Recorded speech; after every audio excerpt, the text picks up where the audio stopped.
Nejaké zbranie, výbušniny, nože, niečo nebezpečné? Ne, to ne. Tak co, jak to vypadá? Neviem. Mne nepovedal nič. Ale poznáš ho. Vždy vyzerá v pohode. Aj keď teraz neviem, čo má za ľubom. V pohode, Ježin. Netvár sa, ako ťa zrazil párny valec. Radšej mi povedz, ako bolo včera. Si děláš prdel. Reálně jsi to řekl nikomu, ani vlastní mámě, a ty jsi dneska 15, teď se mě to ptá.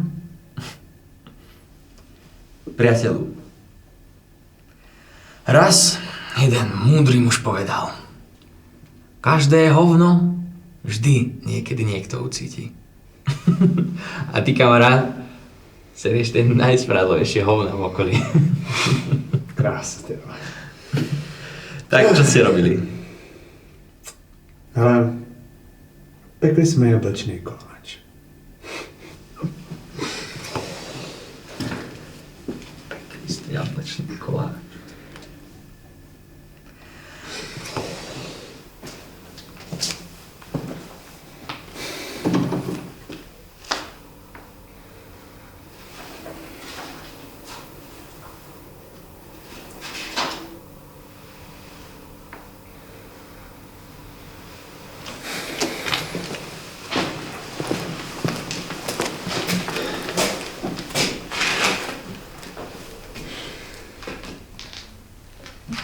Čest.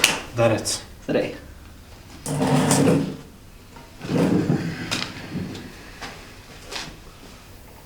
Tak co včera?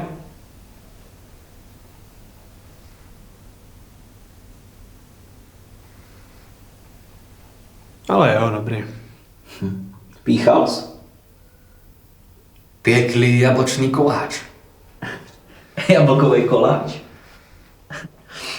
Jsi na mlozi třeba naskurvený kolotoče? Řekni mi, podle tebe, kolikrát za život pozve týpek holku na drink? Na večeři nebo do kina?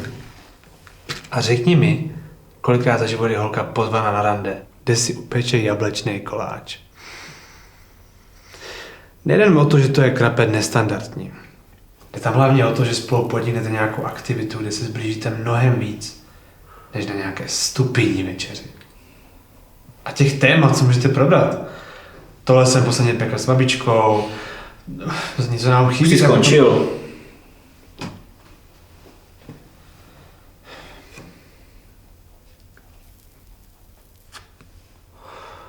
Fantazie.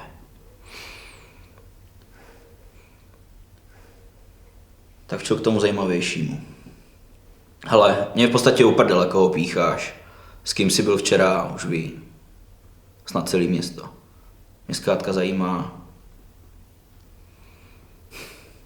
kde jsou naše diamanty. Tak to tě asi zklamu, jsem tady dneska zbytečně. Protože o tomhle já nic nevím. Ani tvůj brácha? Proč to táž mýho bráchu? Ten s náma žádnou akci nedělal a s tím, co dělal, nemá nic společného. Hele, jak je to dlouho, co jsi z odvykačky pryč? Jak to s tím souvisí? No já nevím. Třeba, že si chlastal úplně každý den, doslova první ligu. A co víme? Třeba, když jsi byl někde na sedačku, ses prořekl, co, kdy, kde. Třeba svým bráchovi, že? To je blbost. Ani v takovém stavu bych nic ven nevypustil. Hele, jsi si tím opravdu tak jistý? Guri, Mikyho brat je dobrý chlapec.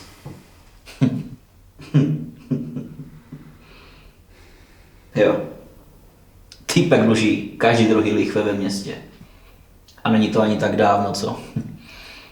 Pořezal Vietnamce v jeho krámě, když mu ho vykrádal. Dobrý chlapec.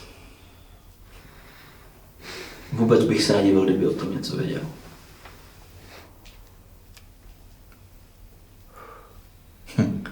Tak říkám, proč se vlastně nezeptáme? Seď pro něj. Ja ho poznám naozaj, Buri. On už fakt nie je to, čo býval. Bory, netahej ho do toho. Ten kluk si prošel většíma sračkami než kdokoliv z nás. Prosím tě, vynej ho z toho.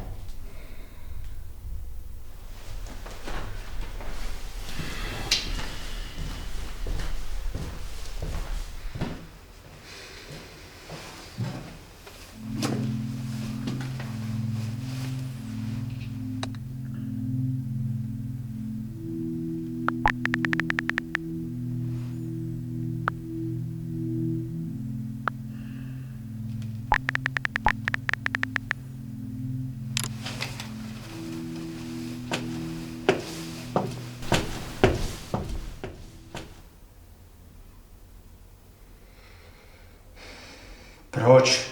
Proč to děláš, Bory? Pracuji pro vás už 4 roky a jediný, co jsem po vás chtěl, abyste mi do toho netáhli moji rodinu. Se mnou sdějte, co chcete, ale ani mýho bráchu nebo moji mámu do toho netahej. Nechci, aby za moje fuck upy nesli zodpovědnost. Tak si ptám znovu, kurva, proč, Bory? Sám moc dobře víš, že můj brácha neschopný dělat postranou večeři a ty mu chceš ušít kráž našeho zboží? A co bude zítra?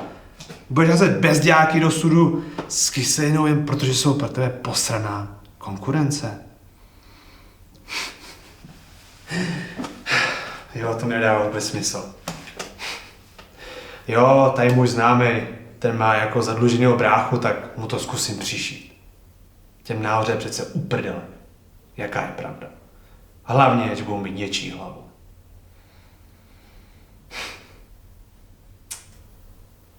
Tobě to je jedno, že? Tobě je úplně uprdele, jaká je pravda. Tobě je jedno, čí hlava skončí na špalku. Tak proč můj brácha?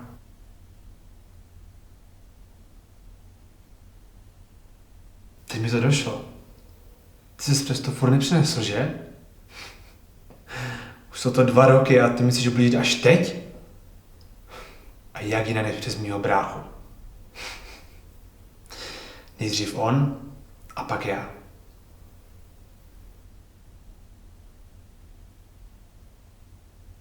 Tak mluv!